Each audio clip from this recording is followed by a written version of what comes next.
Hello, my dear church boys, and welcome back to yet another episode of St. Robert's Daygame podcast. And in this podcast episode, we're going to talk about taking your first Daygame trip, or more specifically, choosing if it's a better option for you to go to Latin America or Eastern Europe, two parts of the world that are very, very popular for Daygame trips. And yeah, of course, this isn't just about your first Daygame trip, but this is for guys that are starting to go on Daygame trips, starting to explore more interesting, wilder parts in their Daygame journey. If you are, let's say, from New York City and you were like, well, okay, I've Daygamed in New York City, I want to go to something more exotic, then, well, this is for you. Of course, if you are from Europe, then you're more likely to go to Eastern Europe on your first Daygame trip, just because it's going to be so much faster and cheaper, etc. But if you are from the US, then it's not such an easy choice. Should you go to Eastern Europe or Latin America? Because again, yeah, like some places in Latin America are going to be a bit closer to you when it comes to flights, but not always. So I think there is a place for interesting conversation to be had. And if you're new to my podcast, then I am St. Robert, and for the last more or less 4 years, I've been coaching guys from all over the world about Daygame and dating. And for the last 2.5, 3 years, I've been living from city to city, searching for places with the most beautiful, most interesting, most intelligent as well girls, and simply a few cities where I would want to live a few months each year. Just a quick reminder that this is a podcast, this is an audio experience, and there isn't much added value in the video part of this. So if you are driving your car, walking around the city, or doing anything in your house, don't bother watching the video, just listen to the audio and you'll get out everything that's there to get out of this video.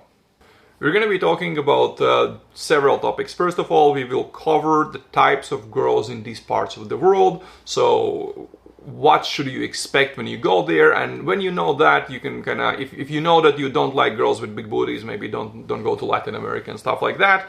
Then we'll talk about the easiness of game, because there are a lot of myths about the easiness or hardness of game in Latin America or Eastern Europe. So we're going to cover that from my and my students' experience. We're going to talk about language barriers, so how well people speak English in different parts of Latin America and Eastern Europe. We're going to talk about prices, of course, because if you're going there for a few weeks and you realize after booking your flights that Airbnbs are more than $100 a night, then probably not the best place to go to. It's a bit pricey, ends being a bit more expensive. And of course, we are going to talk about safety, because that is something that people sometimes don't think about, don't talk about enough, and it is very important to consider that, especially if you're going to Latin America. And in the end, we'll summarize all of this so you can decide, should you go on a Daygame trip to Eastern Europe or to Latin America? A few updates about what's been happening, coaching, content, etc. I am still in Riga, Latvia, where I'm spending most of the summer, because I really miss this place. I'm super happy to be here, but since I just finished coaching the second student that I coached here a week ago, I woke up today and I realized I want to recharge my batteries. I rented a house middle of the fucking forest in Latvia. I'm getting in a car tomorrow morning, going there. I'm gonna be probably off the grid for a few days. About coaching spots, well, it's almost June. I do have 2 coaching spots left in June in Riga, Latvia, and we will talk about Riga, Latvia in this video, by the way, quite a bit, because it's a very interesting city for Daygame trips. I do have 1 coaching spot left in July in Sweden, and then 1 coaching spot left in August, somewhere in Europe, probably Riga, but I'm not really sure yet. So if you are interested in any of those, then click a link in the description, fill the form there, and I'll get back to you with all the extra information, dates, cities, prices, etc. In September, I'll probably go to a pretty crazy location between Europe and Asia. That place is known for some of the hottest women in the world. Also, for the part of the world where it's located, it's fairly liberal, fairly open-minded. I wanted to go there for a long time, and I've realized that a lot of the stuff that news say about that place is not true, and that the place is actually safe enough to go there for a month. So if you are completely crazy and you want to do something way more interesting than Eastern Europe or Latin America, then you can send me an email and I will tell you where I'm going, and I'll tell you all the details about that as well. But that place has crazy, crazy hot women. I would say it has almost no day gamers. I don't think a lot of day gamers have been there, so that's gonna be a fucking crazy trip. October, I am going to USA for a month, probably to coach some students once the season in Europe kind of slows down, and then in November I'm heading back to Argentina once the spring starts there. And now, with all of this being said, let's start talking about where should you go on your first day game trip. And as always, I have a bunch of notes on my laptop, so I'll just go over them. Let's start with types of girls, and let's start with Latin America. While it is true that Latin America actually has very different types of women, but let's be honest, guys that go to Colombia or Brazil on a day game trip, they're going there for the big booties, the tits, and everything else.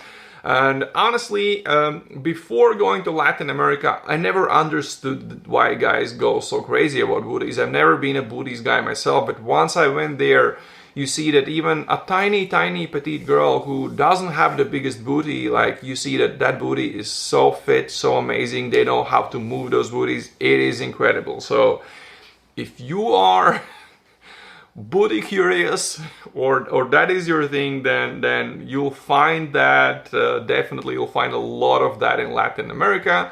I would say in many places. If you go to Colombia, you'll definitely find that there, especially if you go to Medellin. Because girls in Medellin are different from other places in Colombia, but well, if you're in general talking about going on day game trips to Colombia, for example, you have to understand that not all places are equal, and girls in different places will be very, very different. But I would suggest if this is your first trip to, let's say, Colombia or Mexico or Brazil, I would highly, highly suggest you stick to the most popular day game destinations.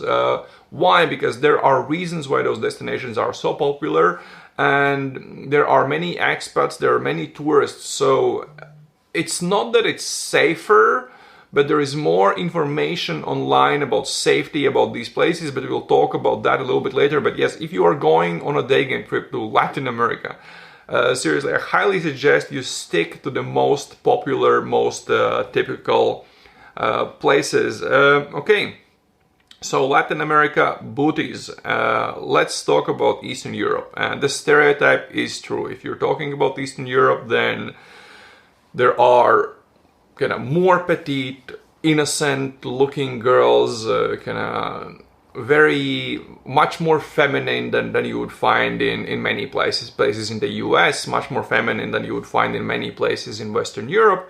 It is debatable if Latin America or Eastern Europe has more feminine girls, but for my taste for femininity, I really, really like Eastern Europe. And if you're talking about kind of the main characteristics, then we have places like Prague in Czech Republic. So let's be honest, people go to Prague not because of Czech girls, but because of all the tourists that go to Prague. So you will find, at least before the war and especially before COVID, you would find a lot of Russian tourists in Prague. You would find, tourists from Russia, some from Ukraine, and many, many other countries. So in Prague, you'll find everything, not only the Czech girls. But if you're going to Poland, let's say you're going to Warsaw or you're going to Krakow, and Poland used to be called Seven Heaven because you have very nice, kind of decent looking girls, and they're everywhere. There's a lot of them.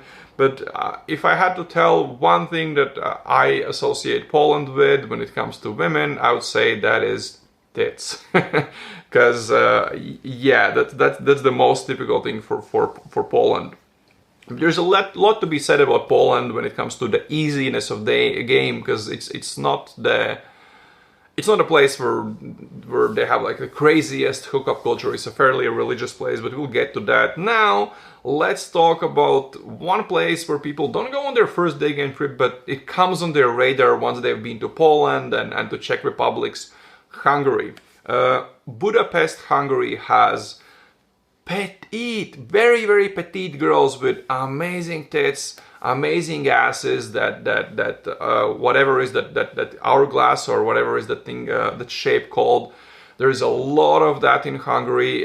When it comes to hotness, I would say Hungary would be one of my favorite places in Europe, actually. I would actually place it way, way above Serbia. Oh yeah, I actually haven't put Serbia on my list. So Serbia is a place where you will find, I would say, fairly tall women, very, very princessy. Like, I haven't seen a place where women are more confident about their sexual market value, or whatever you want to call about their hotness, than Serbia. Is it a good thing? Well, they do look hot, they do dress very, very hot. At the same time, I always had a feeling they are fairly arrogant, but I still think Serbia is a great place to check out. But you'll really find a lot of princessy stuff in Serbia. So we have covered Czech Republic, Poland, Hungary, Serbia. Let's talk about the Baltic countries: Riga, Latvia, Estonia, and Lithuania. Well, you will find everything here. Yes, statistically, Latvia has some of the tallest women in the world, but honestly, there is everything from short to tall. A lot of them are fairly petite, if you like that. Not a lot of tits and ass, so they're more kind of the petite type without crazy shapes, and I actually like that a lot.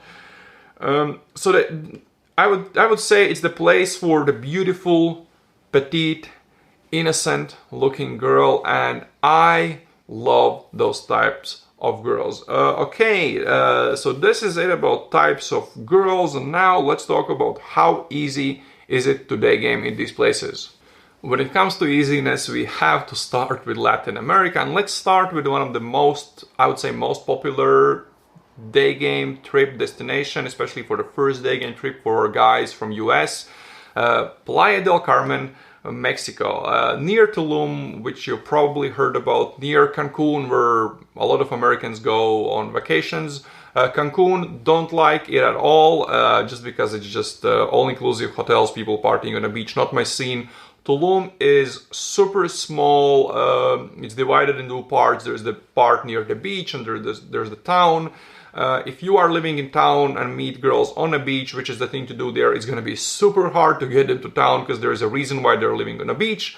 So you would have to live on a beach, and then again, if you're living in town, then you would have to day game in town, and there's a lot of partying going on. So I don't think it's a great place for day game, just because how small it is. But then again, if you like beach game and are staying on a beach in crazy overpriced hotels, then Tulum is definitely a place worth visiting. And if you're going to Playa del Carmen, you have to go and check out Tulum, because the beaches there are just unbelievable.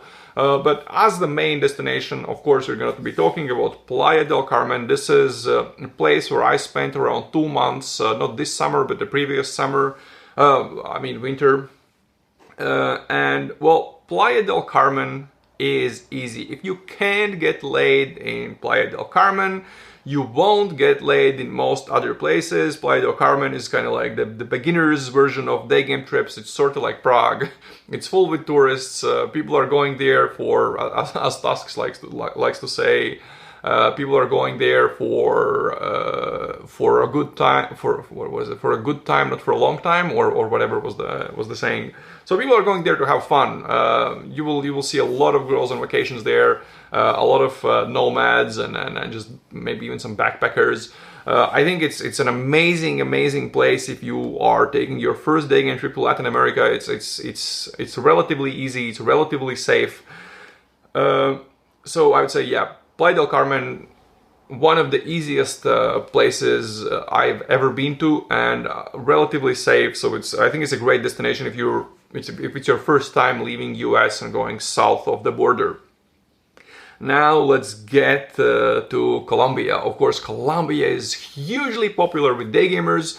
And let's talk about Medellin, because Medellin is, I think, the most popular day game trip destination in Colombia. I've done a video about, I did a day game guide of Medellin where I showed me coaching a student in there, and we showed very many different parts of the city where you can go on day game, and there's names of the places you should go, there's streets, there's descriptions what type of women you'll find in all of these places. So I would say Medellin isn't as easy as Playa del Carmen for one simple reason. Medellin is the sugar baby capital of Latin America. From all the places I've been to, I found Ukraine and Colombia to have the most sugar babies and pros. So you just have to be careful. So many sex tourists are going there. So many guys looking for a wife are going to both of these places.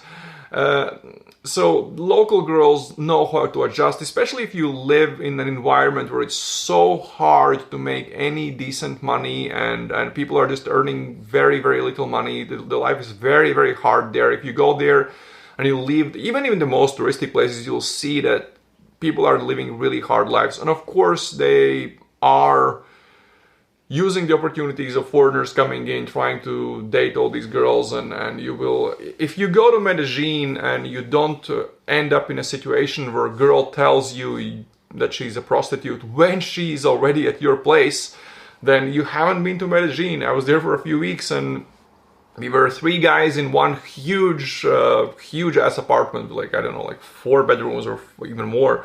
And each one of us had a case where a girl we pulled home turned out to be a prostitute, and well, you know, it's Medellin. You have to take that into consideration. Medellin gets a lot easier if you speak Spanish, but yeah, if you speak Spanish, then it gets much easier, especially if you go away from the most touristic places where all the guys are, and you game in very local places that they are. You have to be more careful there. They're a bit more dangerous, but you'll see all this stuff on the day game guide I filmed about Medellin. But I would say Medellin is not as easy as Playa del Carmen, still pretty amazing. But if you decide to go to Bogota, I don't know why people don't go to Bogota. Bogota, in my eyes, Bogota changed my opinion about Colombia, because I went to Colombia twice and it's like, yeah, like I not twice, I checked out a few cities in Colombia and I didn't like any of these cities, but then I went to Bogota, and Bogota seemed to be really, really amazing for day game. I saw very different girls from Medellin. In Medellin you kind of have more that big booties, big tits type of thing, whereas Bogota was more laid back. You had very chill girls there. A lot of them spoke English. I would say English level in Bogota was better than Medellin, maybe. So I loved it, but the thing with Bogota is, I still think you should speak Spanish if you go to Bogota. You're gonna get much better results. The problem with Bogota is the altitude. So it's so high in the mountains that you might have some altitude sickness. For example, I was short of breath when I was just walking.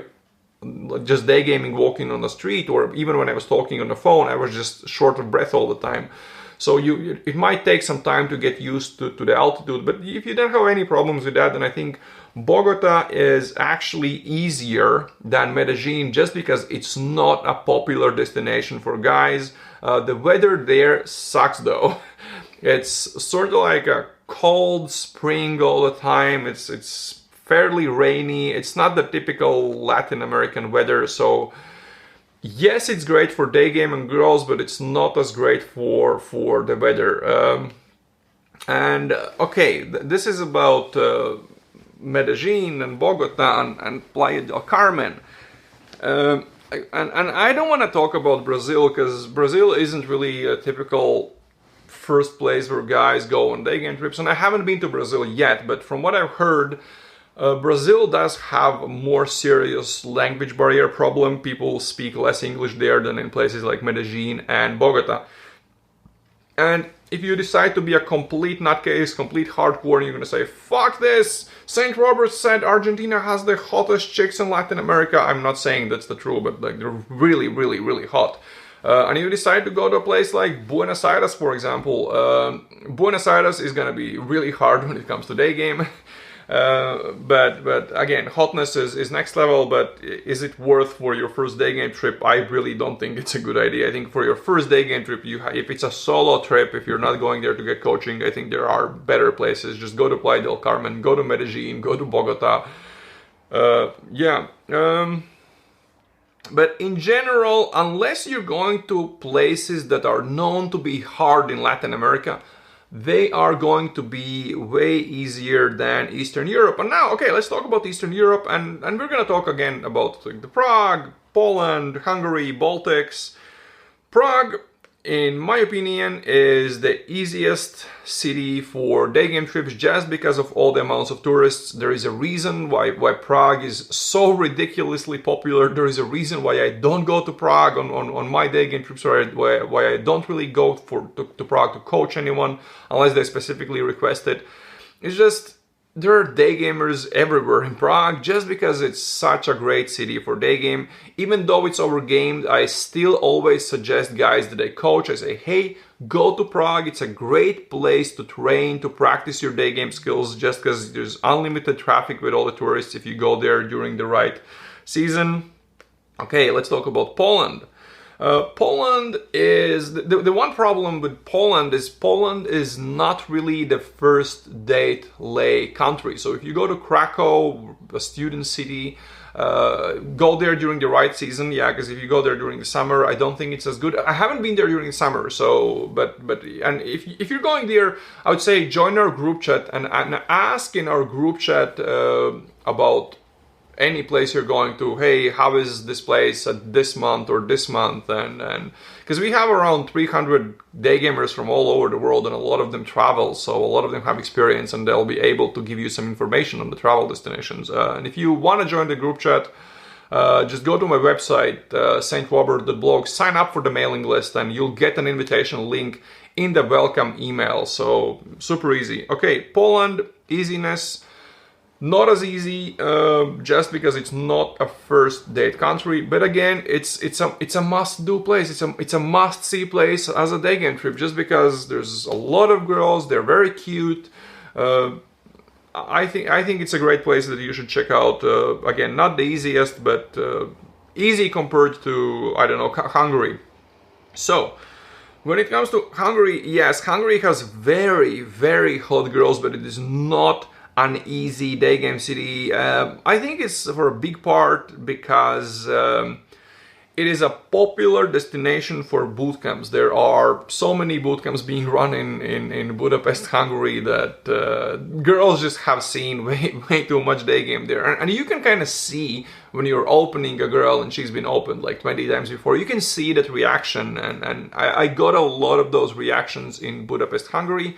That being said, I coached Mario there, and he did really great. He had a few lays while I was coaching him there. I am going there soon again to coach a student, actually. We were going to go to Macedonia in the Balkans, but we decided to change the location, and we were going to Budapest, Hungary instead for a bit more than a week. Me and Mr. T and Wolf is going to be there, and Mario is going to be there. We're going like a bunch of guys and taking one student there and just going to have fun there.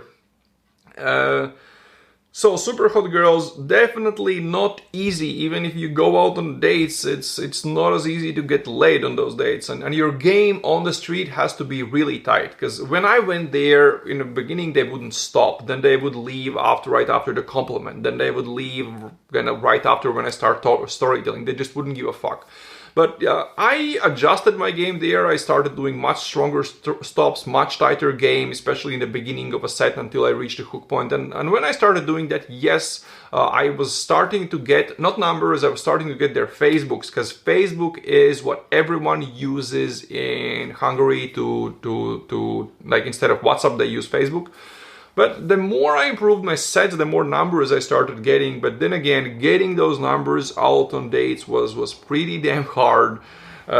So Budapest, it's definitely worth visiting for the hotness, but don't expect it to be easy. But I think it's a great place. Like once you've been to places like Prague and Warsaw or Krakow, and you want to see a place with really hot girls that's a little bit harder to get that feeling, how is it to day game in a harder city? I think Budapest is a place to go to at that moment. Okay, let's talk about Baltics, and I'll speak about Latvia. Because, well, I've spent most of my time in Latvia. I do have daygamer friends in Lithuania and Estonia, but I don't think I'm qualified to talk about that. So first of all, I think girls in Latvia are hotter than girls in Czech Republic and in Poland. They are fairly easy to stop and open, but it's not that easy to go from opening to dates if your game is weak. In my opinion, Riga is a really good place to get coaching at, but I don't think it's that good for a solo trip because you have less traffic. So walking around and being super picky about girls and having crazy AA where you like let 10 girls go and then you finally gather courage to open someone. Yes, you can do that in Prague and you can do that in Poland or Budapest, but you can't do that in Riga. In Riga, if you see a girl, you gotta go open because unless it's a day with really good weather and it's the right season, you know when to be there, you are at the right spots at the right time. It's gonna be pretty hard if you have crazy AA and can't get in enough volume.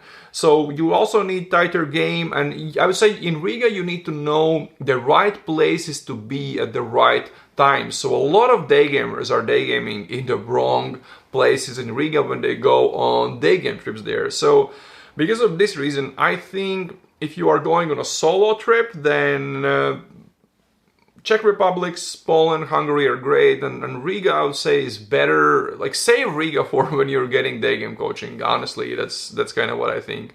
Hotness wise, it is better than Czech Republic and Poland, and well, not better than Budapest, no. But it's definitely an amazing location if you have a decent game or if you are getting coaching there. Okay, and next let's talk about the language barrier. And here let's start with Eastern Europe. And in my experience, Eastern Europe has better English than non-English speaking places in the Western Europe. So very often you'll find more English speakers in, let's say, Latvia than you would find in some cities in Germany, which is kind of surprising. But okay, Germany being such a big country, or Spain, you don't really need to know many languages if you're not traveling that much, or you don't need to be that fluent in those languages.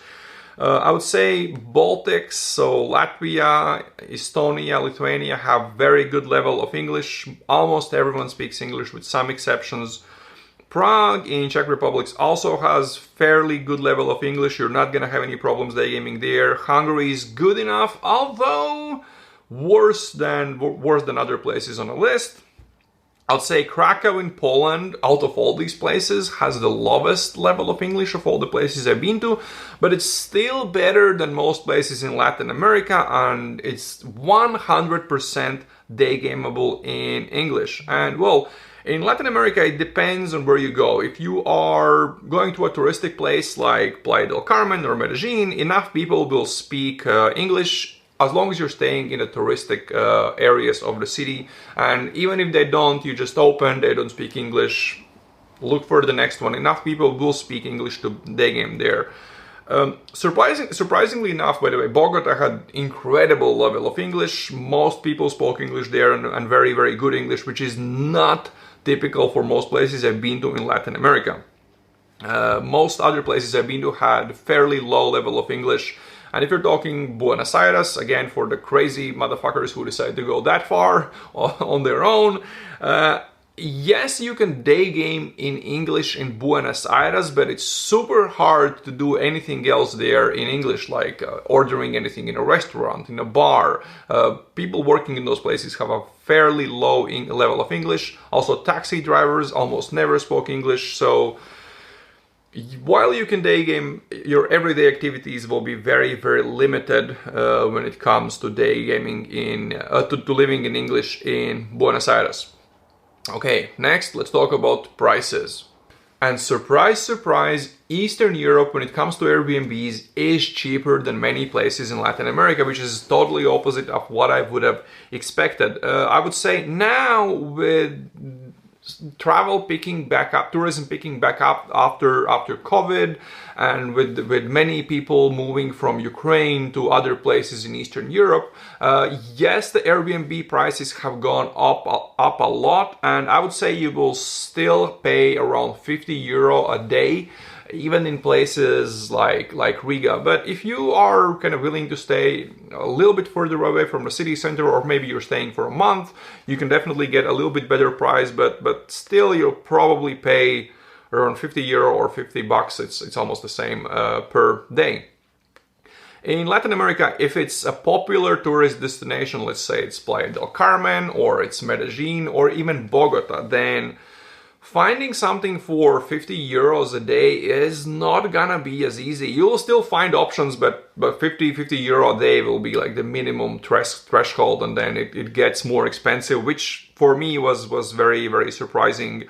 I'm talking here about Medellin, Playa del Carmen. Well, Mexico City is maybe a little bit better, but still, those places are gonna be pretty pricey when it comes to getting an Airbnb. And everyday stuff, like going out for some food and taxis and stuff like that, is going to be much cheaper in Latin America than it's going to be in Eastern Europe, but still very, very doable if you are from US and living in a city like New York or LA or, I don't know, Miami, or actually most places in US.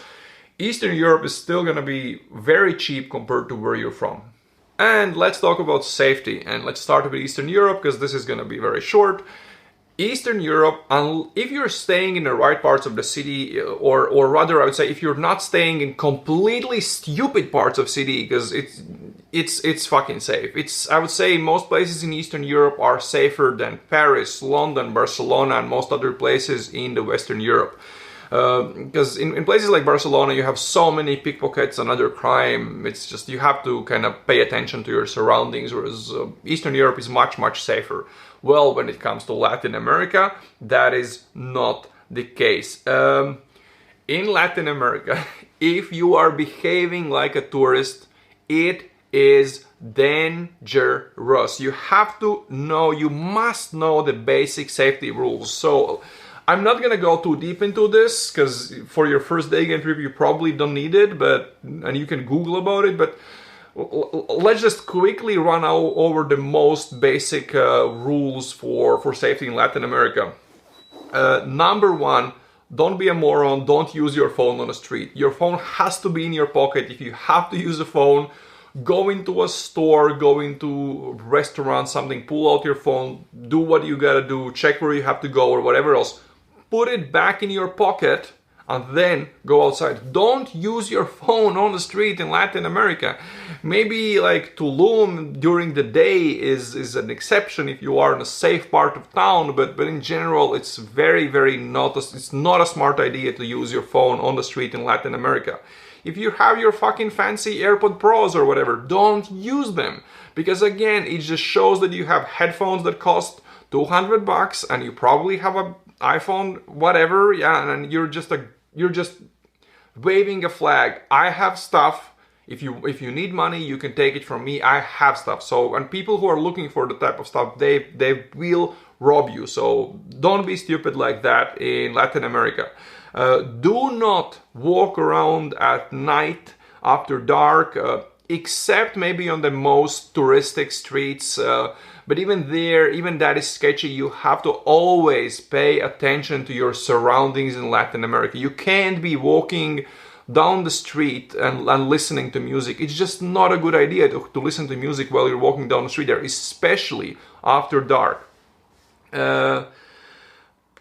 Also, whatever you have on you when you leave the apartment, be ready to lose that. Because if you get robbed, then you have cash, you have your cards, your phone, your headphones, like all of that is going away. So make sure that you're not carrying anything that you're not ready to lose. So I would say don't carry around any cards. You don't really need them. I would, when I used to live in Mexico, I would carry around 40, 50 euro in obviously in a local currency on my phone, and that's it. I didn't have an ID on me. I didn't have any of my cards on me, because there are so many stories of oh, actually, yeah, if you're going to Playa del Carmen, Mexico, for example, I don't know what's the thing now, but when I was living there, by the end of the tourism season, what happened was police started robbing people. It was extremely common, and if you were coming home after dark and you saw a police car, the best idea was to hide, because if they see you, they're gonna search you. Whatever you have on you is, well, they're gonna take it. I don't know what's the thing with this there now, but back then it was very dangerous. Just like police was more dangerous than the criminals in Mexico and Playa del Carmen at that time. Maybe things have changed right now, I don't know. But don't carry anything around that you're not willing to lose. At the same time, have something on you. If you are out on the street and you don't have any money on you, and someone tries to rob you and you really don't have anything to give them, that is not a good idea. It's better to have 50 bucks in your pocket that you can give to someone robbing you. They will be happy about 50 bucks they get. You will not cry for losing them. If you don't have anything, it's actually much more dangerous, because, you know, then they can get pretty pissed off. Okay, what else? Do your research about the location, find out which are the safest parts, which are not the safest parts, and if in Latin America you can save a little bit of money staying slightly off the main touristic area, then never save money on accommodation in Latin America just to stay a few streets further away and it's gonna be a little bit cheaper. That is not a good idea. I was staying in a place, I rented a place in I went to a small city in Colombia, and I was staying in a place 2 blocks away from the from like a very safe area with all the restaurants, all the big stores and shopping malls where all the people would go out. It was a pretty safe area. I was staying 2 blocks from there.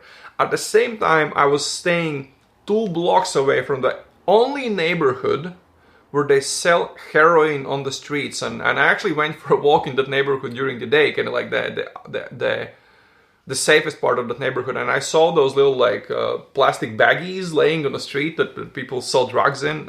So don't save money, don't stay like a few streets away from the main streets, from the safest streets, just to save a little bit of money. It's not a good idea. It's not worth it. It's just a little bit too dangerous. And you have to understand that the value of someone's life in Latin America is much lower. Yeah, if someone wants to argue with you in Latvia or like Poland or any other place in Eastern Europe, they want to pick a fight with you, just walk off. You can, of course, if you want to get in a fight, don't get in fights, but people are not gonna kill you there. Latin America is very different. People are gonna kill you there, and I have so many friends who have been robbed at gunpoint in Latin America. One friend of mine was robbed with an AK-47 in his fucking face. So really do your research, find out where to stay, find out which are the safest areas, which are the most dangerous areas. And these myths about Latin America being so dangerous, they are in a way true. If you are a stupid tourist who's behaving like a tourist, walking around solo after dark, by the way, another tip, don't walk around solo after dark. If you're walking around after dark, walk with someone. So if you're 2 people, then it's much safer than if you're solo. Even if you're a big dude, because again, no one cares how big you are if that other guy pulls out a knife, a gun, or whatever. And it's, again, fairly typical in Latin America. So if you are behaving like a dumb tourist, walking around drunk or high after dark, you are just waving a big flag. I'm a stupid tourist. You can rob me if you want. So basically follow these safety rules and you should be fine. If you're not doing dumb stuff, if you are being reasonable, if you are staying in safe areas, if you're not walking around drunk after dark, it's relatively okay. If you understand that whenever someone is robbing you, give them whatever you have and chill out, don't cry about the money. If you understand all of these things, then Latin America isn't that crazy, at least the cities we're talking about, and you'll be probably fine and you will return home safe and alive. Just don't be stupid and enjoy your day game trips. It is as dangerous as people say if you behave like a stupid tourist, but it's much safer than people assume if you are being smart about it. So where should you go on a day game trip? Well, I would say if you wanna hop on a plane, just go to an interesting destination, day game hot chicks, go to some bars, have some fun, see some very beautiful cities, I would say go to Eastern Europe. And if you are willing to do a bit more research, if you are okay with being in a bit more dangerous places, you know how to behave there, you're basically willing to do the homework and like goodies, then well, Latin America is the place to go. And if you've been to some interesting locations on your day game trips that I didn't mention in this video as one of your first day game trips, then mention those places in the comments. I would be curious to learn about them, and I assume many people watching this video would also like to know about other places they could consider for a day game trip. I've done day game guides for multiple cities. I've showed the streets of Bogota and Medellin, and I think I've done one on Playa del Carmen as well, and on Mexico City. So you can find all of those on my YouTube channel. If you decide that when you go on a day game trip, you also want to take your day game on a next level and get some in-field coaching, then click a link in description. I still have a few coaching spots left available this summer. That's it for this podcast. Thanks for watching, thanks for listening, you know the drill, subscribe, like, all of that stuff. Thanks for being with me here, and see you on the next podcast. Ciao.